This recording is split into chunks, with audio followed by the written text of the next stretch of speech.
Hola chicos, buenas tardes. Mi nombre es Luz del Pilar Rebolledo, soy postpresidente de CIEM y miembro del OC de los primeros dos CUMI de CIEM. Bueno, quería agradecerles a los chicos la invitación para participar de las capacitaciones virtuales. El día de hoy vamos a tratar respecto a lactancia materna.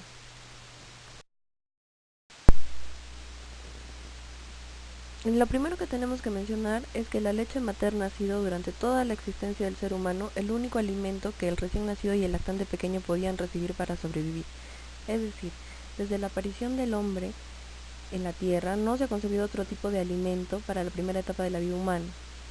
Entonces encontramos que también la lactancia materna va a representar no solo un proceso biológico, sino una actividad cultural que va a afectar pues a las mujeres dependiendo de muchos factores, en principio de sus creencias, de su clase social, de las etnias, la región donde viva y por supuesto del acceso que se tenga a la educación, ¿no? Entonces, como podemos ver por ejemplo aquí, encontramos que hay representaciones culturales o artísticas a lo largo de los años en los que se inmortaliza precisamente el momento de amamantar, como menciono, no solo como algo, una actividad biológica, sino que trasciende.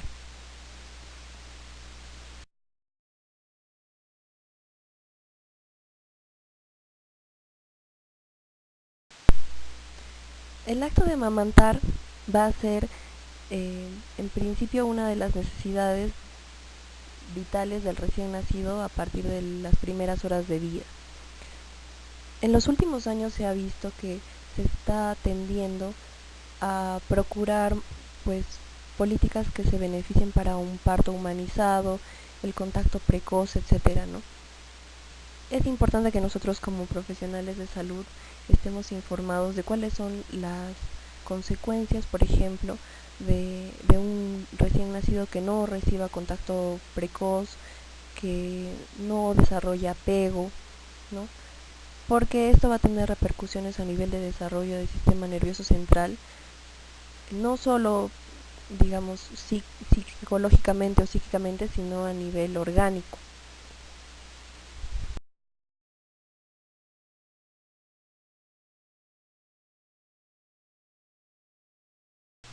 Durante el embarazo va a empezar el proceso de apego, sin embargo, el punto culmen será el momento del parto y el inmediato después del parto, en el cual se segregan diversas hormonas que están relacionadas con la interacción entre la madre y el niño. Es así que se empieza la producción de prolactina y de oxitocina, que son de importancia. Sin embargo, pese a que hay diversos estudios que hablan de estos beneficios, encontramos, por ejemplo, en este paper, que la duración de lactancia materna durante el último siglo ha ido disminuyendo. Es decir, las mujeres cada vez optan o por sucedáneos de leche materna o por reducir la cantidad de meses que se dedica a lactancia materna exclusiva, ¿no? Esto pues tiene diferentes causas, la mayor de las partes por motivos socioeconómicos, madres que trabajan o que no se tienen facilidades a nivel laboral como lactarios, pese a que ya está normado, ¿no?, que toda institución debe tener un lactario, no se brindan las facilidades para que las madres lactantes sigan brindando y extendiendo la lactancia materna con sus hijos, sobre todo después de que han retomado sus labores.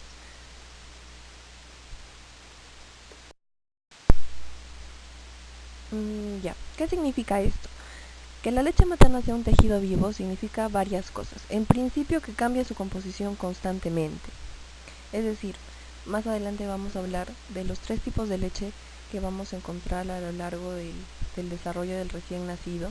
Y cada uno de estos tipos va a tener composiciones diferentes de proteínas, composiciones distintas de agua, volumen, etcétera. Es decir, la leche del principio, que va a ser el calostro, va a ir modificando su consistencia y sus composiciones en orden a los requerimientos tanto calóricos como proteicos que va a tener el recién nacido. ¿Qué más? Además de que cambia en función a la edad del bebé, vamos a tener que también, tanto la leche madura como la de transición, va a modificar sus componentes en función a otros requerimientos que pueda tener el niño, como por ejemplo la prematuridad o el bajo peso al nacer. Ahora, si esto fuera poco, la leche materna también va a contener células vivas de carácter inmunológico. es decir, linfocitos, macrófagos, mastocitos, que van a influir positivamente en el desarrollo del sistema inmunológico del bebé. Cuando decimos entonces que la leche materna es un tejido vivo, hablamos de que está compuesto por células, en su mayoría linfocitos, más o menos unos 6.000 linfocitos por mililitro, que van a tener una capacidad de producir inmunoglobulinas, ¿no? Hablaremos ahora respecto a las proteínas de función inmunológica. Además de linfocitos, vamos a tener macrófagos y polimorfonucleares, e incluso células madre que van a ser transmitidas al recién nacido a través de la leche materna. La leche materna va a tener también proteínas con función inmunológica. Lo que diremos es que la madre va a fabricar a medida de las necesidades de su recién nacido anticuerpos específicos y se los va a brindar a través de la leche. Estos anticuerpos van a ser constituidos por las inmunoglobulinas, sobre todo A, y también la inmunoglobulina G. Es decir, la madre sintetiza anticuerpos cuando ingiere un agente patógeno, tiene contacto con él o lo inhala, por ejemplo, y va a fabricar un anticuerpo específico para cada uno de estos agentes. Además, las inmunoglobulinas A van a mantener a raya las enfermedades sin producir inflamación de la mucosa digestiva del lactante, porque esta mucosa es muy delicada. Entonces, esto va a disminuir la incidencia de infecciones en niños que reciben leche materna versus los que son alimentados artificialmente. Otras proteínas con función inmunológica van a ser, por ejemplo, la lisozima, la lipasa, otras prostaglandinas que ayudan a la digestión tanto la digestión de los alimentos, es decir, a posterior, como al desarrollo de los tejidos del mismo tracto digestivo del recién nacido. Otras proteínas que encontramos en la leche materna van a ser las proteínas con función hormonal. En general, toda mujer que está dando de lactar va a verse afectada en principio por la oxitocina, pero también por la prolactina.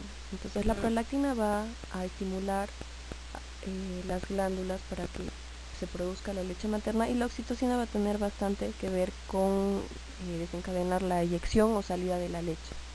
Ahora, además de eso, encontramos que hay otras proteínas con función hormonal en la leche, como por ejemplo hormona tiroideo de crecimiento, un factor similar a insulina, y otros polipéptidos como factor de crecimiento epidérmico, factores inductores ya sea del sueño o de la saciedad, y también un factor de crecimiento neural.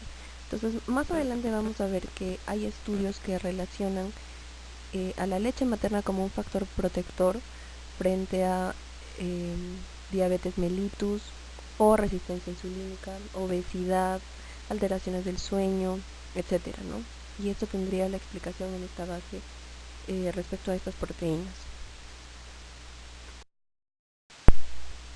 De igual manera tendremos que están presentes lípidos, básicamente como fuente energética, calórica, y lo que va a beneficiar al crecimiento del tejido neural del recién nacido. Como sabemos, el desarrollo del sistema nervioso central se da hasta los 3 años, pero los 6 meses primeros son básicos, ¿no?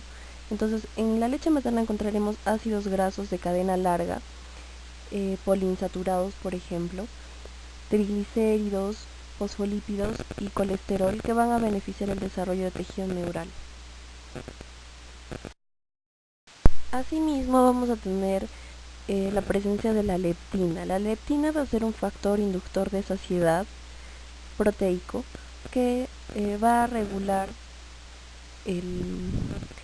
circuitos de hambre-saciedad a nivel hipotalámico, y esto va a representar un riesgo para los niños que no han sido alimentados con lactancia materna, porque se habla de una mayor incidencia de obesidad a nivel de adolescencia. La leche entonces va a ser un fluido que se va a adaptar a los requerimientos nutricionales e inmunológicos del niño a medida que éste crece y se desarrolla. Entonces vamos a tener básicamente 3 tipos diferentes de leches que se van a distinguir por tener distintas características. El primero va a ser el calostro, el segundo será la leche de transición y por último tendremos a la leche madura. Entonces del calostro tenemos que saber que es el más importante y el que tiene mayor cantidad proteica. Se va a producir como tal entre los primeros 3 o 4 días después del parto. Como características que tenemos, que es amarillento, va a ser más espeso, el volumen no es muy abundante y como les mencionaba, va a tener un contenido calórico bastante alto, precisamente orientado a que eso es lo que va a requerir el recién nacido en ese momento. En general decimos que el calostro va a tener 2 gramos por cada 100 mililitros de grasa y 2 gramos también por cada 100 mililitros de proteína. Va a tener menos cantidad de lactosa, de grasa y de vitaminas que la leche madura, pero va a tener mayor cantidad de proteínas y también otros minerales como sodio, por ejemplo. Es amarillo porque tiene un porcentaje también alto de beta-caroteno. Entonces es importante, ¿por qué? Porque está ajustado a las necesidades específicas del recién nacido. Va a facilitar que el recién nacido elimine su meconio, va a facilitar que bueno, la cantidad de inmunoglobulinas van a cubrir el revestimiento del tracto digestivo del recién nacido que todavía es inmaduro, y como el volumen es escaso, esto va a hacer que el niño poco a poco vaya adaptando la parte funcional, ¿no? De succión, deglución, respiración al momento de la lactancia. Ahora, en la leche de transición tenemos que es una leche que se va a producir a partir del 4.º día hasta el día 15 más o menos. Alrededor del 6.º día va a haber un aumento bastante brusco de lactancia, de la cantidad de leche, y esto va a ir aumentando hasta que se considera un volumen notable alrededor del día 10, 8 o 10 más o menos, en que ya se estabiliza el volumen que va a producir la madre. La leche madura va a tener muchos más elementos, se sigue estudiando incluso hasta la fecha porque hay muchos elementos que todavía no son conocidos.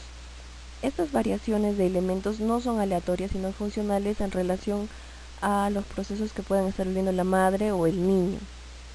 Por ejemplo, si es un niño pretérmino, la consistencia de esta leche va a ser diferente y va a tener otro tipo de características, ¿no? Por ejemplo, aumento de proteínas o calorías.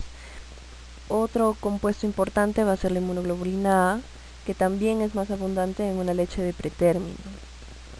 En general, los niños que sean recién nacidos de bajo peso, vamos a tener que la madre va a ir de alguna manera equilibrando o supliendo estos requerimientos del niño con variaciones en la leche.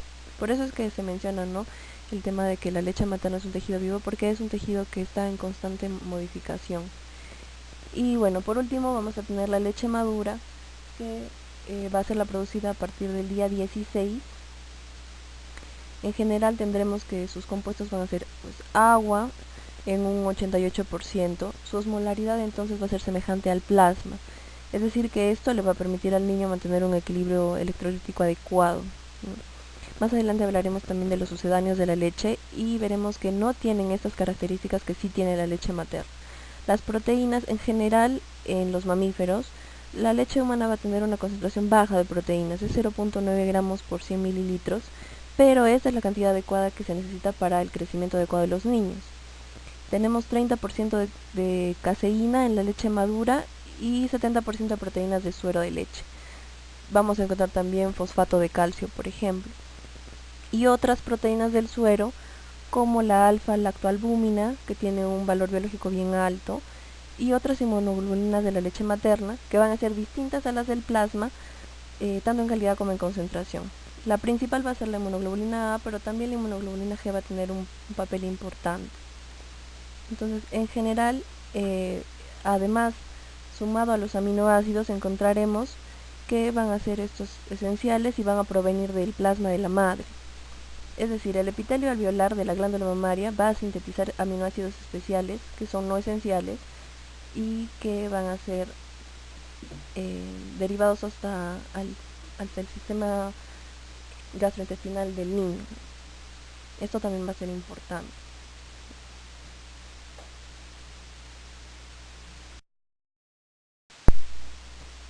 Entonces, si hacemos una comparación objetiva de la leche materna versus la leche de animal, como la leche de vaca, por ejemplo, y otras leches artificiales o sucedáneos de la leche, vamos a encontrar que en principio contaminantes bacterianos podemos encontrar en la leche de vaca o cualquier otro animal. No están presentes normalmente en la leche artificial, sin embargo hay casos en los que sí se encuentran contaminantes bacterianos y que pueden ocasionar, por ejemplo, NEC. Y obviamente en la leche materna, que es un líquido estéril, no vamos a tener ningún contaminante bacteriano. Ahora, la única leche que tiene factores antiinfecciosos, como hablábamos del componente inmunológico, va a ser la leche materna. A pesar de que se mencione constantemente en las propagandas, etcétera, de leches artificiales, la leche artificial nunca va a tener factores antiinfecciosos ni factores de crecimiento. Estos únicamente van a ser brindados al niño a través de la leche materna.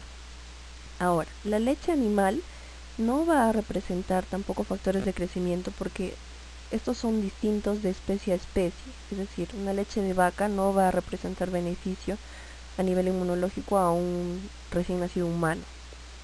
Ahora, las proteínas, esto es algo importante.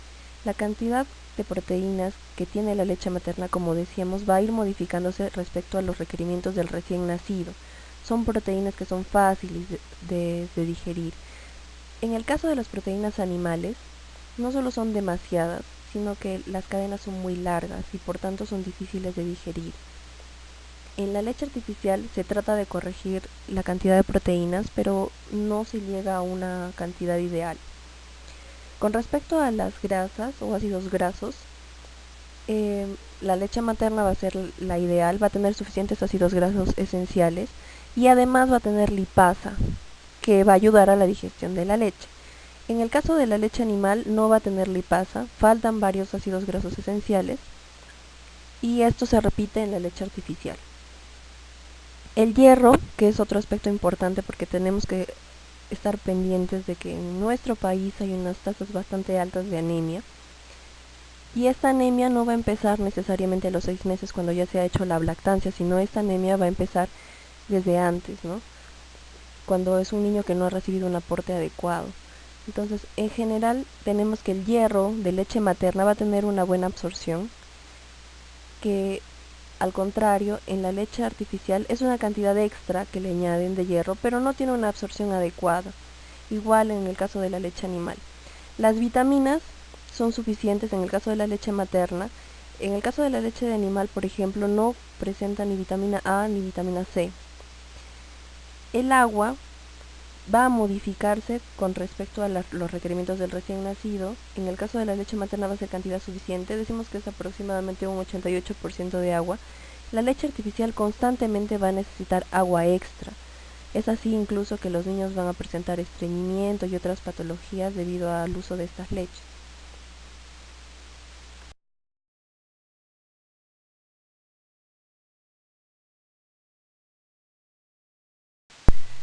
Las técnicas de lactancia entonces es importante que las conozcamos. En principio lo que se debe tener claro es que debe existir un lugar cómodo para que la madre pueda amamantar, hacer un lavado de manos adecuado, una postura en la que en principio la madre esté cómoda y acomodar al bebé de la manera correcta. Van a haber muchas maneras para poder dar de lactar, puede ser sentada, puede estar echada de costado, etcétera.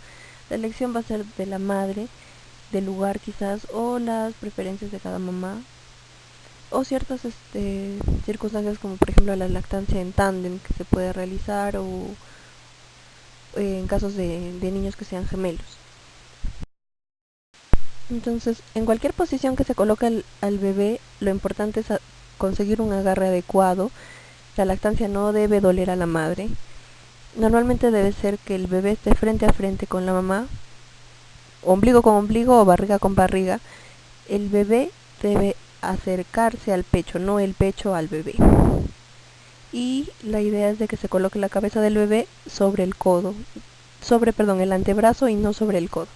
La cara del bebé no debe estar mirando al techo, sino hacia el pecho de la madre. La idea es que siempre el bebé y la mamá puedan mirarse cara a cara. Los pechos se deben ofrecer de manera alternada entre uno y otro y evitar que trague aire durante la succión, pero si es que traga aire, es recomendable facilitar el eructo para evitar que haya regurgitación del alimento.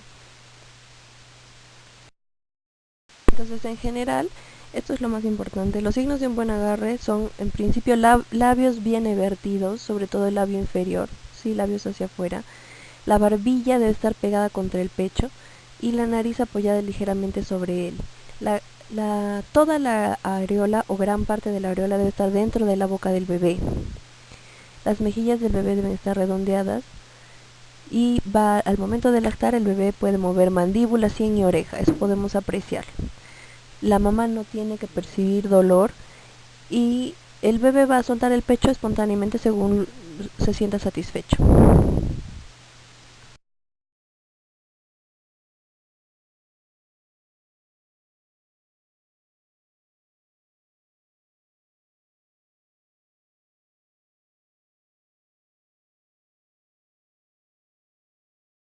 Dentro de las principales ventajas de la lactancia materna vamos a tener que los niños amamantados, especialmente con lactancia materna exclusiva, van a tener la mitad de episodios de enfermedad de los niños que no reciben lactancia materna.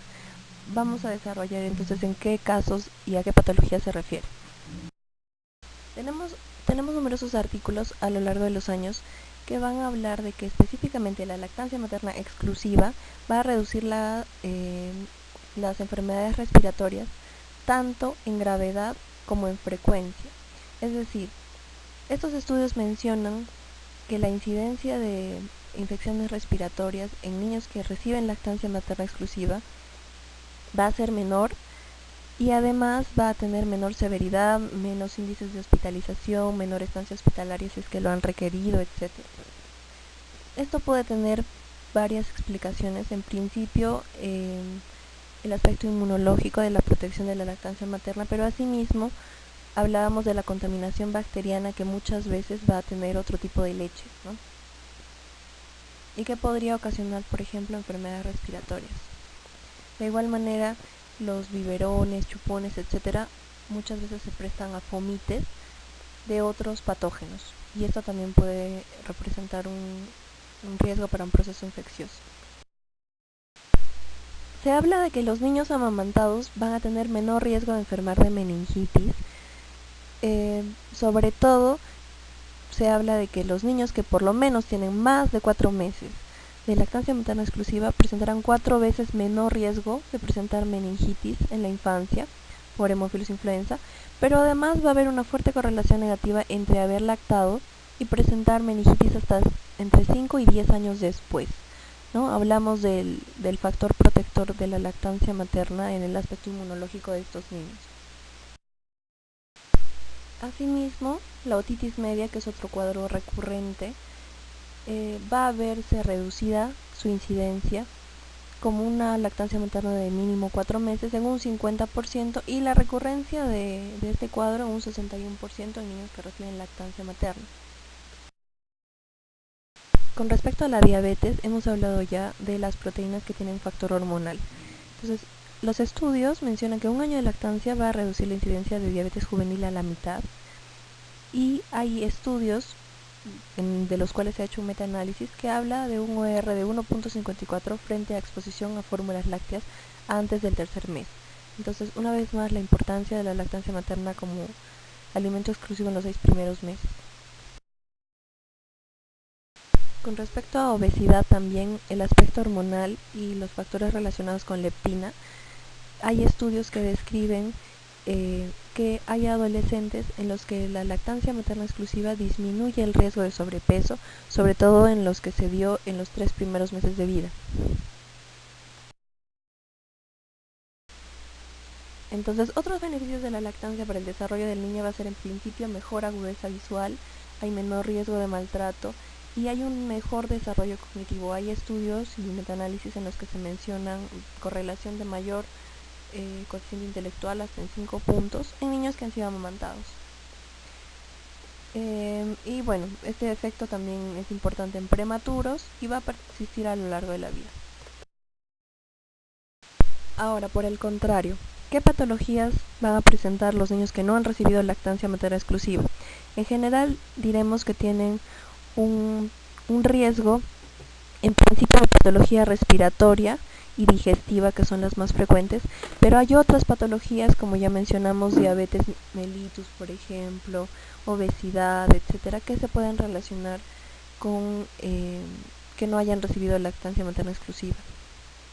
En general, entonces, el riesgo de patología en lactantes menores de 6 meses que no han tenido lactancia materna exclusiva versus a los que sí, encontraremos una incidencia mayor, sobre todo en patologías respiratorias y digestivas.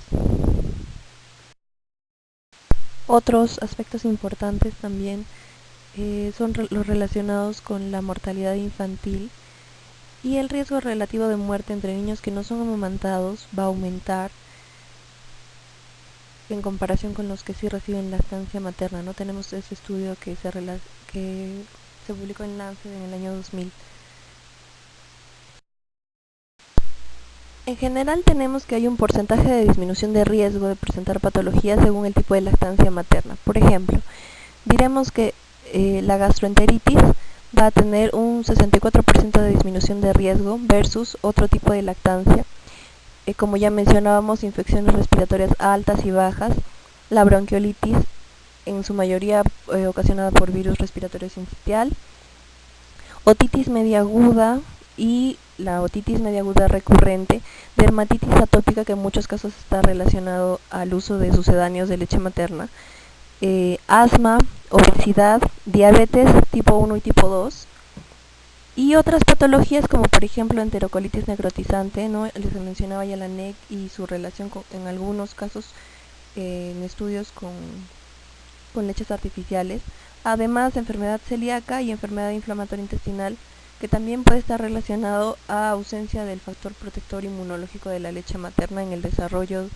de los tejidos del tracto intestinal del recién nacido.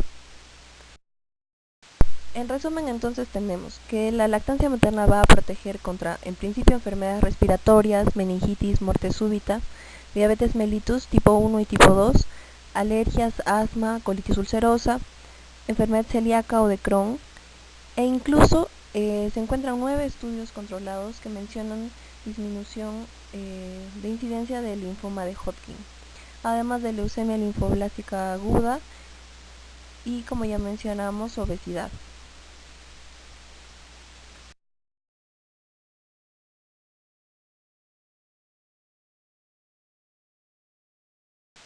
Ahora, la lactancia materna no solo va a tener beneficios para el niño, sino también numerosos beneficios para la madre. Los primeros van a ser relacionados a menor metrorragia posparto, lo que se traducirá en una menor anemia. Va a haber una mejor utilización de nutrientes. Si es que la lactancia se puede utilizar como método anticonceptivo, aunque como sabemos cada vez tiene un índice menor de eficacia, va también a colaborar a un espaciamiento de los embarazos. Como se mencionaba ya, la secreción de oxitocina, que es la hormona del afecto del bienestar, va a beneficiar psicológicamente a la madre. Existen además otros beneficios a largo plazo de la lactancia materna en la salud de la madre, que son aún más importantes, ya que hay estudios que afirman que se reduce el riesgo de cáncer de mama premenopáusico, y este efecto va a aumentar o potenciarse con el tiempo total de lactancia. Por eso es también que se habla bastante de que la lactancia extendida más allá del año es beneficiosa no solo para el niño, sino también para la madre. Va a reducir el riesgo de cáncer de ovarios. Se habla de que se reduce un 20% con 2 meses de lactancia, e igual manera este efecto va a tener una relación al tiempo total de lactancia, y hay un menor riesgo de fracturas por osteoporosis. Entonces, por ejemplo, en este estudio en Lancet encontramos que se relaciona cáncer de mama y lactancia. Son datos de 47 estudios epidemiológicos que se llevaron a cabo en 30 países distintos. Fueron más de 50.000 mujeres incluidas que presentaron cáncer de mama, y casi 100.000 mujeres sanas. Entonces se habla de que el riesgo relativo de SEA de mama va a disminuir en un 4.3% por cada 12 meses de lactancia, ¿no? Lo que ya mencionábamos respecto a que este efecto va a aumentar con la cantidad de meses. Y además que va a disminuir en 7% por cada parto. Entonces, en general se calcula que la incidencia acumulada de cáncer de mama en los países desarrollados se podría reducir a la mitad si es que las mujeres amamantaran como se hace en los países en desarrollo, ¿no? Como en nuestro país, por ejemplo.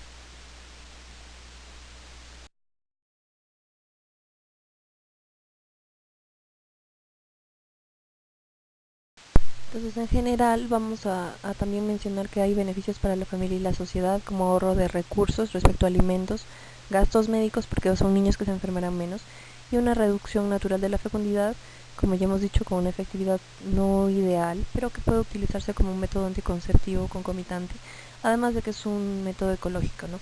La leche materna va a ser siempre segura. La leche materna va a estar siempre a la temperatura adecuada, no requiere de preparación y está disponible incluso en entornos con malas condiciones de salubridad o que carecen de agua potable. De esta manera, la lactancia materna va a garantizar el acceso de los bebés a una cantidad suficiente y segura de alimentos nutritivos. Algo también que tenemos que tener en cuenta es que en la mayoría de infecciones maternas, inclusive en la mastitis, TBC, hepatitis, no está contraindicada la lactancia materna, exceptuando los casos en los que se da la indicación de un antibiótico que no es recomendable o compatible con lactancia materna. Por eso es importante que los profesionales de salud tengamos adecuada información respecto a la clasificación ABCD de los, sobre todo antibióticos que se prescriben en una madre que está lactando. Ahora, hay una excepción que va a ser el caso de infección por VIH, ya que un porcentaje entre 5 y 15% de niños pueden contagiarse mediante la lactancia. Entonces, para reducir este riesgo, las estrategias de VIH a nivel nacional en el MINSA les proporcionan leche artificial a estos niños, que normalmente es gratuita, está cubierta por el SIS, para que se reduzca este riesgo, ¿no? Como ya sabemos, una madre que es VIH positivo no necesariamente va a tener un bebé VIH positivo y hay que tomar todas las medidas del caso a lo largo del embarazo, así como en el parto y puerperio, para que este niño no se contagie.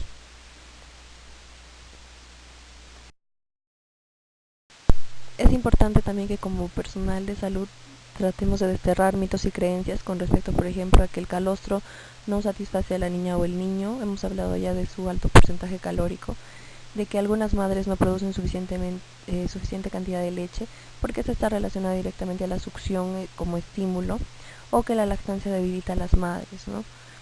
Asimismo, el tema de ideas equivocadas que se tienen respecto a lactancia y menstruación, contacto con agua fría, etcétera. El uso de medicamentos como impedimentos para lactar.